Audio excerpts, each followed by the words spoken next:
Hello everyone, welcome back to Soroban Magic. In this lesson, we will learn how to hold and reset the Soroban correctly before we start calculations. First, how to hold the Soroban. Place your Soroban flat on the table with the beads facing upward. Use your left hand to hold the Soroban lightly on the left side. Use your right hand to move the beads. Keep your hand relaxed, not too tight, not too loose. The thumb moves the lower beads upward and the index finger moves them downward. For the upper beads, use the index finger to move them down and the thumb to move them up again. The finger movement is very important for smooth calculation later.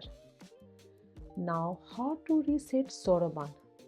Before we begin any calculation, we always reset the Soroban 0. Hold the Soroban with your left hand.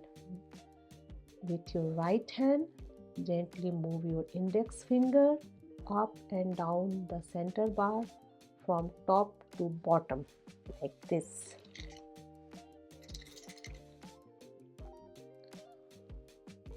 So that all beads return to their resetting position, or you can do like this. Make sure no beads touches the center bar.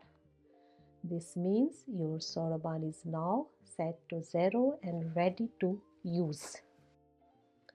That's how to hold and reset your Soroban correctly. In the next video, we will learn how to read numbers on the Soroban. Thank you for watching Soroban Magic. Please don't forget to like, share and subscribe for your next simple lessons.